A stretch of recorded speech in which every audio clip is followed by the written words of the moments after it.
Guys 3 ചാനലിലേക്ക് എല്ലാവർക്കും സ്വാഗതം. ഇന്ന് നമ്മൾ ഒരു അൺബോക്സിംഗ് വീഡിയോ ആണ് ചെയ്യുന്നത്. ഇതാണ് സംഭവം, ഡോർ ഗൈഡ് എന്ന് പറയും. എന്നാൽ നമുക്ക് പൊട്ടിച്ച് നോക്കാം.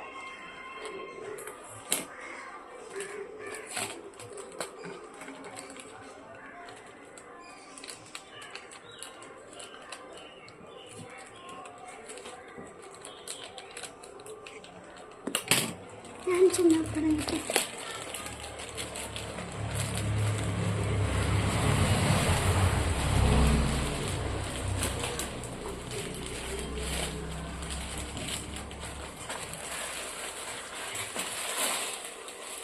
ഇതാണ് സാധനം. ഇതിന്റെ ഉപയോഗം എന്ന് വെച്ചാൽ നമ്മൾ ഡോറിന്റെ പുറത്തു കൂടെ എ സിയുടെ തണുപ്പൊക്കെ പോകില്ല. അപ്പൊ ഇത് വെച്ചാൽ എ സിയുടെ തണുപ്പൊന്നും പോകില്ല. സാധനം കൊള്ളാം ഗൈസ്. ഇന്നത്തെ വീഡിയോ ഞാൻ ഇവിടെ നിർത്തുകയാണ്. എല്ലാവരും ലൈക്കും ഷെയറും സബ്സ്ക്രൈബും ചെയ്ത് സഹായിക്കണം.